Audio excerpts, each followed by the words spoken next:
시청자 여러분 안녕하십니까? 지역의 이슈를 심층적으로 풀어보는 헬로 이슈토크입니다. 이슈토크에서는 한 해를 마무리하면서 우리 지역 주요 이슈들을 짚어보는 시간 준비했는데요. 오늘은 이기재 양천구청장과 함께 올해를 돌아보고 또 새해 구정 계획까지 알아보겠습니다. 이기재 구청장 스튜디오에 나와 있습니다. 안녕하세요. 네, 안녕하세요. 이기재입니다. 네, 요즘 어떻게 지내십니까? 네, 1년을 정말 바쁘게 지냈고 이제 마무리를 잘 하고 있는 상황입니다. 예, 연말이라서 많이 바쁘실 것 같습니다. 네, 행사도 많고 그래도 또 챙겨야 될 일도 많고 이것저것 다 잘해야 되니까 조금 바쁘긴 하네요. 예. 지금 취임 후 1년 반의 시간이 흘렀습니다. 이제 그동안 좀 구정 주요 방향에 대해서 가닥을 잡았다라고 보시는지요? 그렇죠. 제가 주민들께 약속드렸던 양천구의 7대 수건과제 해결을 위해 총력을 기울이겠다고 했고 그 과제들을 하나하나 이제 이뤄나가고 있고요. 가장 크게는 사실 목동 아파트부터 시작해서 우리 양천구의 노후화된 도시 재건축 재개발에 상당한 진전이 있었다고 생각하고 있습니다. 네. 재건축 재개발 얘기를 해주셔서 이 얘기 먼저 조금 해보겠습니다. 지금 목동 아파트 재건축 상황을 보면 대부분의 단지가 좀 신속 통합 기획으로 이제 준비를 하고 있습니다. 신속 통합 기획을 통해서 좀 재건축에 소요되는 시간이 줄어들겠다라고 보시는지요? 그렇죠.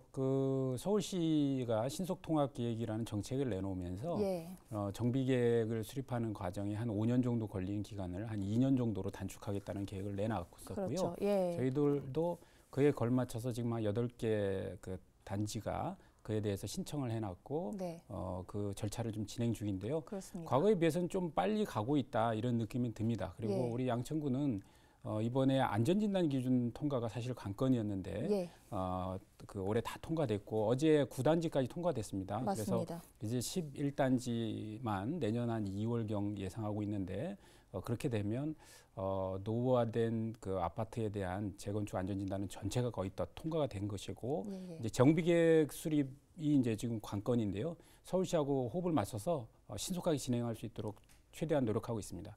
알겠습니다. 목동 아파트 얘기해 주신 김에 이제 지난 6월에 저희 스튜디오 방문해 주셨는데 그때 한 6개월 사이에 굉장히 많은 변화들이 있었더라고요.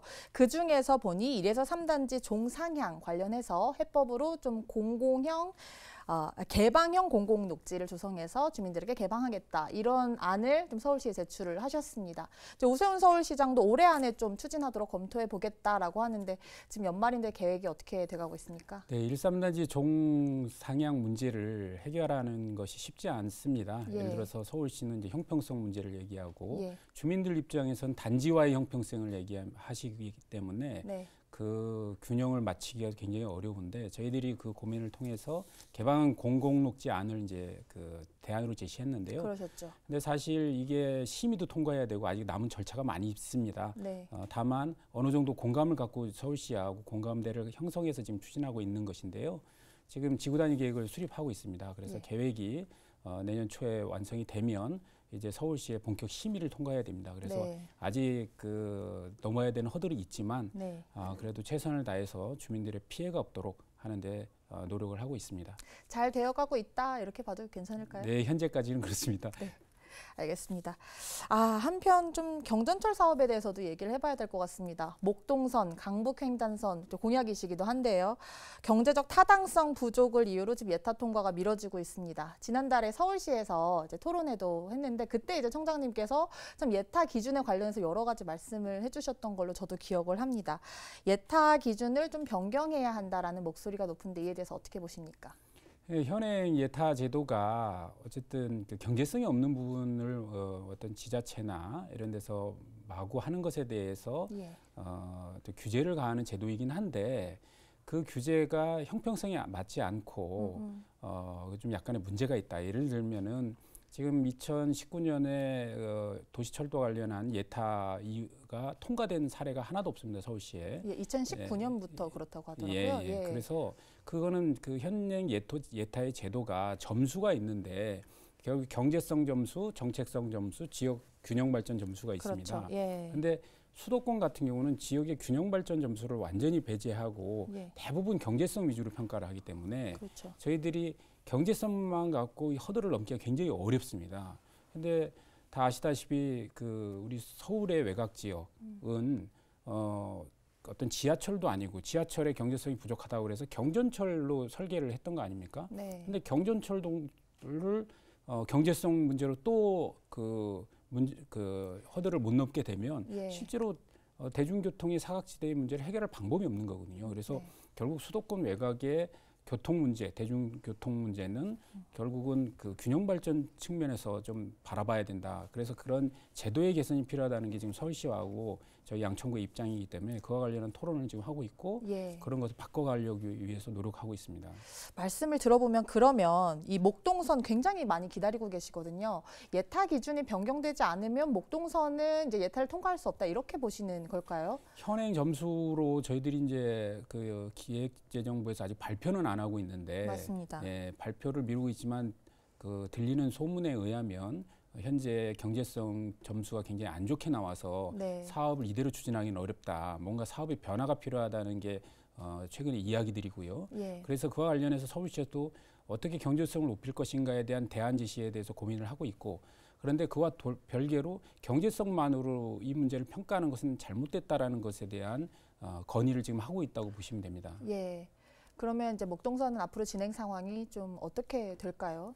아마도 그 서울시에서 내놓은 어떤 새로운 대책 이거에 관련해서 기재부에서 좀 더 평가를 하겠지만 내년 초에 예타의 결과가 좀 발표될 것이라 보는데 내년 초. 예. 그 발표되면 그 발표 상황에 맞춰서 굉장히 그 좀 새로운 대안 제시로 나아가야 되는 상황이 아닐까 이렇게 생각하고 있습니다. 알겠습니다. 네, 교통 관련해서 또 하나 여쭤볼 게 있는데요. 이제 신정 차량 기지 이전 문제입니다. 이것도 지난번에 6월에 오셨을 때는 이전을 잘 추진하고 있다라고 얘기해 주셨는데 요즘 기류가 이제 오세훈 시장이 신정 차량 기지 이전이 아니라 복합 개발을 검토하고 있다라고 밝혔는데요. 좀 주민들 민심도 심상치가 않습니다. 차량 기지 이전과 관련해서 어떤 입장이십니까? 서울시에서 추진하고 있는 복합 개발에 신정 차량 기지는 없습니다. 그렇지는 않고요. 오세훈 시장님이 신정 차량 기지의 이 복합 개발, 즉 이전이 아니라 현재 상황에서 복개 후에 개발을 하는 방향에 대해서 말씀하셨던 거는 예. 그것을 뭐 이전을 반대한다기보다는 이전이 되려면 필요한 부지가 있어야 될 거 아닙니까? 예. 근데 서울은 다 아시다시피 그 경기도로 이렇게 둘러싸여서 실제로 차량 기지를 이전할 땅이 없거든요. 네. 그럼 결국은 인천이든 경기도 일대로 이동을 해야 되는데 과연 다른 지자체가 이 차량 기지를 받을 수 있겠느냐? 그러니까 현실성이 없기 때문에 결국은 이제 이 현재 상태에서 복개 후 복합 개발로 가는 게 타당하지 않겠냐라는 이제 의견인데 예. 그 부분에 대해서 우리 양천구는 그 반대를 명확히 했고요. 그래서 왜냐하면 차량 기지를 이전하고 개발하는 것과 그다음에 차량 기지를 지금 덮고 개발하는 거는 비교 가치가 다르다. 그래서 네. 이전하는 땅을 최대한 찾아보겠다가 저희들 네. 입장입니다. 그리고 예. 그거에 대해서도 저기 오세훈 서울시장님도 그럼 같이 찾아보자. 그런데 정 대안이 없다면 그것도 좀 검토해봐야 되지 않겠냐라는 정도의 의견이라고 보시면 됩니다. 알겠습니다. 이전 후보지들과 관련해서는 좀 이제 지자체별로 협의를 하고 있는 걸로 알고 있는데 어떻습니까? 예, 제가 취임 후에 대략 차량 기지가 갈 수 있는 노선과 그에 대한 이제 그 이전 부지를 검토를 쭉 했고 예. 한 4개 정도 선정을 해서 계속 지자체하고 협의도 하고 해왔고요. 그 중에서 유력한 대안으로 이제 김포시 쪽에 2호선의 연장에 대해서 이제 그 대안을 이제 가지고 협의 중에 있습니다만 이거는 역시 그 김포시가 이 부분에 대해서 전형적인 검토와 또 면밀한 검토가 필요하기 때문에 저희들이 섣불리 뭐 지금 현 단계에서 가부를 이야기하기는 어렵고요. 예. 다만 지금 김포시가 안고 있는 그 대중교통 그러니까 철도망 예를 들어서 철도망 구축 그러니까 목소리가 높죠. 골드라인을 골병라인이라고 그러니까요. 얘기하니까 예. 거기에 2호선이 연장되면 좋지 않겠냐 이런 걸 이제 저희도 건의하고 있고 김포시도 고민을 같이 하겠다. 그런데 이제 다만 김포시는 현재는 지금 5호선 또 연장이 더 중요한 이슈이고 또 최근에는 또 김포시와 서울시의 편입 문제가 얘기되니까 예. 지금 저희들의 이야기가 좀 후순위로 좀 밀리는 지금 상황입니다. 그런데 그럼에도 불구하고 김포시의 전체적인 발전 계획상에서 결국 그 대중교통 특히 철도망의 확보는 굉장히 중요한 것이기 때문에 좀 더 시간은 걸리겠지만 긍정적인 방향으로 추진되지 않겠나 이렇게 전망하고 있습니다. 네, 과제들이 참 많으신 게 느껴집니다. 지금 이기재 양천구청장과 함께 지역 현안 이야기 나눠보고 있습니다. 목동운동장 일대 개발 지금 이제 서울시에서 서남권 신성장 거점 사업으로 선정을 했습니다. 이제 기대감이 굉장히 높은 상황인데 어떻습니까? 그렇죠. 목동운동장 일대에 대한 개발은 사실 그 오래전부터 이야기는 했었습니다. 예.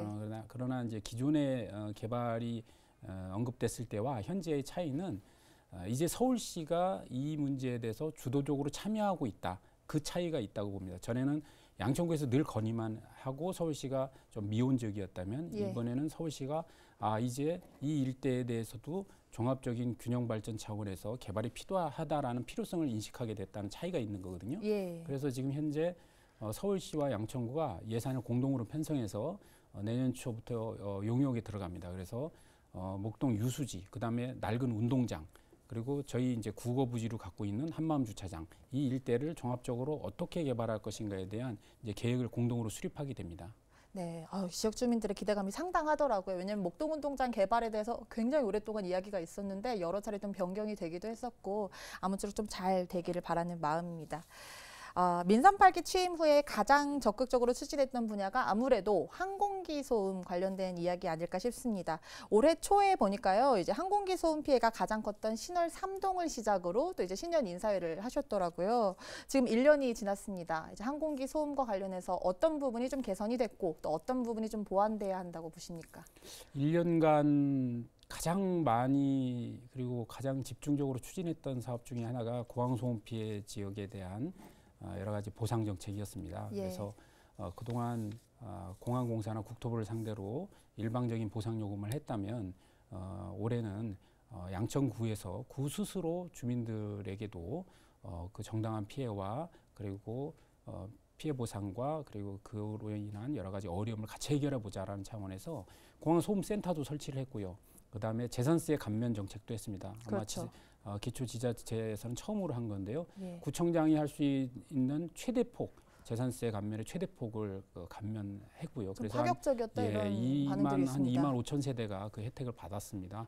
그리고 그 소음으로 인한 건강, 정신 건강의 피해 그리고 청력에 대한 피해를 보상하기 위해서 정밀 검사를 실시했고요.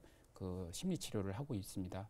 더 나아가서 내년에는 어떤 보청기에 대한 지원, 그리고 더 그 공항 이용료에 대한 지원, 그리고 더 국토부와의 협의는 지금 에어컨을 현물로 지급하고 있는데 이걸 현금으로 지원을 전환하는 예. 그것을 이제 같이 추진을 하고 있습니다. 그래서 앞으로도 올해도 뭐 많은 부분이 추진되었지만 우리 그 공항 소음 피해에 시달리는 주민들을 위해서 계속적인 정책들을 만들어 나갈 생각입니다. 네, 항공기 소음 얘기해 주셨고 지금 신월동의 또 변화라고 하면 신월 1동과 3동이 모아타운 대상지로 선정이 됐습니다. 좀 밑그림이 그려지고 있습니까? 예, 1년 동안 숨가쁘게 달려왔죠. 예. 지난해 연말 그리고 올 초에 모아타운 대상지가 설정돼서 한 4차례에 걸쳐서 주민 설명회, 착수 보고회, 그다음에 중간 보고회 그리고 최종 지금 주민 설명회를 하고 있습니다. 예. 그래서 신월 1동에 대해서는 주민 설명회를 마쳤고 신월 3동에 대해서도 다음 주에 주민 설명회를 마치게 되면 정비 계획안이 이제 확정돼서 이제 고시를 하게 됩니다. 그러면 바로 추진이 될 수 있는 단계로 가기 때문에요. 상당히 희소식이고 지금 현재 정비 계획안이 그나마 고도 제한의 피해를 받고 있는 지역이기 때문에 최대한의 용적률을 확보하면서 주민의 부담금을 줄이는 방향에서 설계안이 좀 나왔고 예. 그에 걸쳐서 좀 추진되고 있고 이제 남은 과제들은 주민들께서 각 그 구역별로 조합을 결성하셔서 그 추진하셔야 되는데 그런 부분도 적극 지원해서 좀 더 신속하게 주거 환경이 개선될 수 있도록 노력하겠습니다. 양천의 변화가 굉장히 많은 것 같습니다. 아까 신월 1동, 3동, 모아타운, 또 목동 아파트 재건축, 그 외에도 뭐 소규모 재건축이라든지 재개발 이렇게 되면 인구 유입이 좀 많이 늘어날 것 같은데요. 그러면 이제 공공시설도 좀 확충을 해야 되지 않겠냐 이런 이야기도 있습니다. 어떻게 좀 계획이 진행되고 계십니까? 예, 그게 이제 내년에 추진해야 될 중요한 과제입니다. 아파트나 그다음에 재개발로 인해서 주택만 늘어나고 되는 게 아니고 그것에 맞춰서 낡은 우리 공공 인프라를 이제 바꿔가야 합니다. 그래서 구청사, 동청사, 그다음에 사회복지시설, 그다음에 학교 등등의 인프라를 다시 구축을 해야 새로운 주거 환경에 걸맞는 미래형 도시로 거듭난다고 생각하고 있고요. 그에 걸맞는 지금 계획을 수립하고 있습니다. 그리고 더 중요한 것은 교통망이겠죠. 그래서 인구가 제가 판단하기에는 현재 44만에서 50만까지 인구가 확대될 거로 예상되는데 그에 걸맞게 어떤 도심권으로의 진입 그리고 우리 양천구 내부에 안에서 주민들이 편리한 교통망을 이용할 수 있는 그런 인프라 구축을 지금 서두르고 있습니다. 알겠습니다. 네, 좀 올해 성과를 좀 짚어보면요. Y교육 박람회를 좀 빼놓을 수가 없는 것 같습니다. 기존에 참 많은 박람회들이 있는데 Y교육 박람회가 또 어떤 차별성이 있다고 보십니까? 우리 양천구는 대표적인 교육도시인데 그 교육도시의 브랜드를 강화해야 된다고 생각합니다. 그래야 우리 양천구의 특색이 살아나고 그래서 이 양천구의 브랜드 가치인 교육도시를 살리기 위해서 처음으로 Y교육 박람회를 기획을 해서 전국 단위의 박람회를 3일간 진행했습니다. 거기서 AI를 활용한 영어 스피치 대회도 했고요. 그다음에 입시, 진학 관련한 각종 컨설팅들을 실시했고 포럼과 강연 등 아주 다채로운 그 전시까지 이렇게 선보였는데요. 굉장히 호평을 받았습니다. 그래서 내년에는 봄에 5월 달에 지금 그 2차 그 박람회를 준비하고 있습니다. 그래서 5월, 그래서 더 크고 더 알차게 준비를 해서 양천구의 대표적인 박람회로 그리고 전국에 누구나 와서 참여하고 싶은 그런 박람회로 육성함을 통해서 우리 양천구의 교육도시 브랜드를 강화하도록 하겠습니다. 알겠습니다. 한편 이제 양천구의 세입 예산과 관련해서 좀 보면 내년에 세입이 좀 많이 줄어들 것으로 예상하고 계십니다. 지금 구 예산은 어떻게 운영하실 계획이십니까? 예, 지금 재산세가 감면되다 보니까 중앙정부도 지금 걱정을 많이 하지 않습니까? 우리 양천구도 마찬가지인데요. 아마 자산세가 감소됨에 따라서 한 245억 정도 세입에 문제가 생길 것 같습니다. 그러나 저희들이 이런 경제적으로 어려운 시기에 너무 그 행정에서 긴축 재정을 할 경우에 실제 도시 서민들의 여러 가지 복지 혜택이라든가 이런 부분에 위기가 초래될 수 있습니다. 그래서 저희는 이 부분에 대해서 그 예산을 대폭 감소하는 방향이 아니라 이런 시기를 대비해서 지난해 재산세가 많이 걷었을 때 저희들이 한 600억 정도 기금으로 저축을 해놨습니다. 그래서 그 기금의 일부를 빼내서 예산으로 활용해서 복지 예산은 오히려 좀 더 늘려서 가난하고 어려운 우리 서민들이 고통받지 않게끔 따뜻하게 보살펴야 된다 이런 생각 갖고 예산을 편성했습니다. 알겠습니다. 예산까지 얘기해 주셨는데요. 마지막으로 지금 이제 연말이고 이제 새해가 다가오고 있습니다. 주민분들께 카메라 보시고 이제 인사 말씀 좀 해주시면 그렇게 하고 마무리하겠습니다. 네, 안녕하세요. 또 2023년이 이렇게 또 순식간에 가버렸네요. 예, 내년에 2024년은 청룡의 해라고 합니다. 아주 밝고 맑고 그리고 희망찬 새해가 될 것이라고 전망들을 하는데요. 무엇보다도 우리 주민들께서 어려운 가정 이 추운 겨울에 있는지 잘 살펴봐 주시고 우리 구청과 협조해서 우리 양천구가 모두가 함께 잘 사는 따뜻한 도시로 거듭날 수 있도록 노력하도록 하겠습니다. 여러분 내년에 2024년도 희망찬 새해 그리고 건강한 새해 되시기 바랍니다. 감사합니다. 네, 오늘 참 다양한 이야기 들으면서 우리 지역 현재 상황도 알 수 있었고 앞으로의 또 발전 방향에 대해서도 들어볼 수 있었습니다. 시간이 굉장히 짧네요. 네, 청장님 감사합니다. 네, 고맙습니다. 지금까지 이기재 양천구청장과 함께 2023년 한 해를 돌아봤습니다. 시청해주신 여러분 고맙습니다.